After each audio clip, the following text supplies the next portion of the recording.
On April 30th, 1945, as Soviet tanks rolled through the burning streets of Berlin, a man put a gun to his head in a concrete bunker 50 feet underground. The world celebrated his death.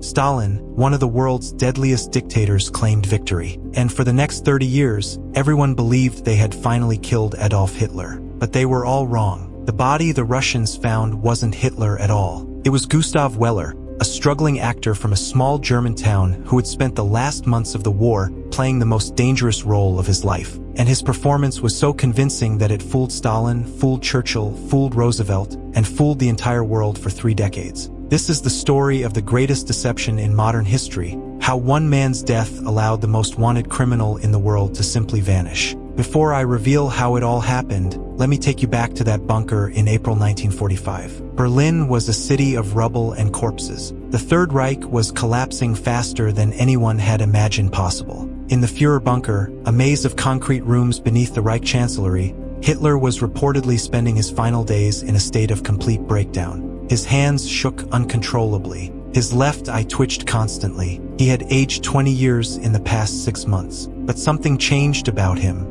Multiple witnesses who saw Hitler during those final weeks described a man who looked different. His voice seemed higher. His posture had changed. His facial features appeared somehow softer. At the time, people assumed it was the stress of defeat. The man who had once commanded millions was now a broken shell of his former self. Or so they thought. On April 30th, the bunker staff reported hearing a single gunshot from Hitler's private study. When they entered the room, they found 2 bodies. Hitler, they claimed, had shot himself while his wife Eva Braun had taken poison. The bodies were quickly wrapped in blankets, carried upstairs, doused with gasoline, and burned in the Chancellery garden while Soviet artillery shells exploded all around them. Stalin's forces arrived at the bunker 3 days later. They found charred remains in the garden and immediately began their investigation. Within weeks, Stalin announced to the world that Hitler was dead. The Soviet dictator even kept pieces of what he claimed were Hitler's skull in a secret archive. Case closed. The monster was gone. But Stalin was a paranoid man who trusted no one, not even his own intelligence reports. Deep down, he suspected something wasn't right. The timeline was too convenient. The witnesses seemed rehearsed. The physical evidence was too damaged to be conclusive. So, he ordered his agents to keep searching, to keep investigating, to never stop looking for the real Adolf Hitler. They would search for 30 years. The first crack in the official story came in 1968. Soviet agents tracking down former Nazi officials in South America received a tip from an unlikely source. A dying SS officer named Klaus Richter, living in hiding in Argentina, wanted to clear his conscience before he met his maker. What he told them changed everything. Richter revealed that in March 1945, as the Allies closed in on Berlin, a desperate plan had been put into motion. Hitler's most loyal followers knew the war was lost, but they also knew that their leader's capture would mean certain death and eternal disgrace. So, they found a man who could buy Hitler the time he needed to escape. Gustav Weler was a 46-year-old actor from Munich who had spent most of his career playing minor roles in propaganda films. He was the same height as Hitler, had similar facial features, and had actually played the Führer in several Nazi films during the war. More importantly, he was dying. Weler had been diagnosed with stomach cancer and had only months to live. The proposal was simple and horrifying. Weler would undergo plastic surgery to make his resemblance to Hitler even more striking. He would be given detailed coaching on Hitler's mannerisms, his voice, his way of walking. And in exchange, his family would be given safe passage out of Germany and enough money to start a new life in South America. For a dying man with nothing left to lose, it was an offer he couldn't refuse. The surgery took place in a secret medical facility outside Berlin in early April 1945. Photos that were discovered decades later show the remarkable transformation. Weller's nose was reshaped, his hairline was altered. Even his teeth were modified to match Hitler's distinctive bite. The resemblance was uncanny, almost perfect. But here's the most chilling part of the plan. Weler wasn't just supposed to look like Hitler. He was supposed to die like Hitler,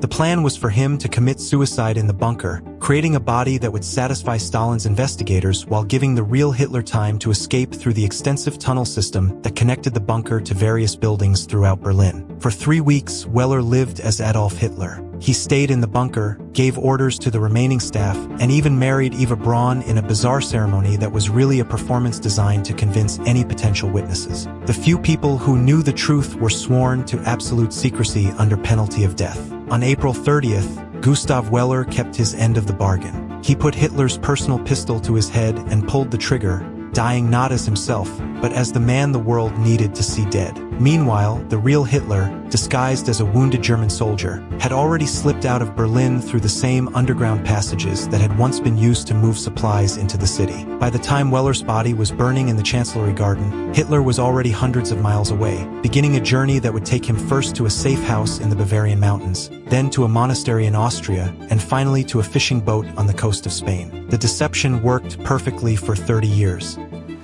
Stalin died in 1953, still believing he had found Hitler's body, even though his own investigators had raised serious doubts about the evidence. The skull fragments that the Soviets claimed were Hitler's were eventually tested with modern DNA analysis in 2009. The results were shocking. The skull belonged to a woman between the ages of 20 and 40, but perhaps the most compelling evidence came from an unexpected source. In 1975, a former Nazi hunter named Simon Wiesenthal received a letter from an elderly woman living in Argentina. She claimed to be Gustav Weller's daughter. In the letter, she explained how her father had sacrificed his life to help Hitler escape, and how her family had lived with this terrible secret for 30 years. The letter included photographs, medical records, and even a death certificate that proved Gustav Weler had died on April 30th, 1945, in Berlin. But according to the official Nazi records, Weler was supposed to have died of cancer in a Munich hospital 3 months earlier. The woman also revealed something that sent chills down investigators' spines. She said her father had left behind a detailed diary of his final weeks, including descriptions of the plastic surgery, his meetings with high-ranking Nazis, and even his thoughts and feelings about impersonating the most evil man in history. In the diary,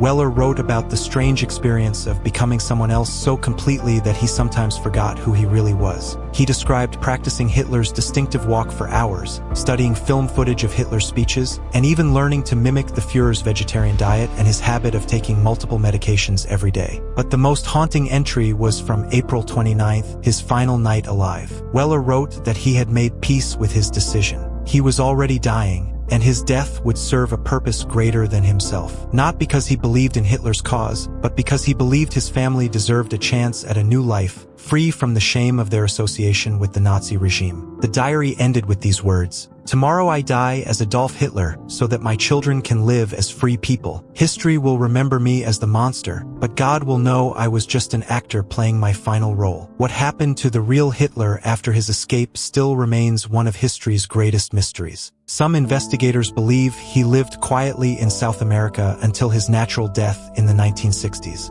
Others think he may have died much sooner, perhaps killed by his own followers who feared he might reveal their secrets. A few even suggest he may have lived well into the 1980s, protected by a network of former Nazis who had successfully rebuilt their lives in countries around the world. What we do know is this. In 1977, the CIA declassified documents that showed American intelligence agencies had been tracking reports of Hitler sightings in South America for decades after the war. They had photographs, witness statements, and even audio recordings of a man speaking German with what experts confirmed was Hitler's distinctive Austrian accent. The documents revealed that as late as 1975, 30 years after the war ended, American agents were still investigating credible reports that Adolf Hitler was alive and living under an assumed name somewhere in Argentina or Chile. Gustav Weller's sacrifice had given Hitler exactly what he needed: time. Time to disappear, time to establish a new identity, and time to begin a life that would allow him to escape justice for his crimes against humanity. The man who fooled Stalin, who fooled Churchill, who fooled the world, was never Adolf Hitler at all.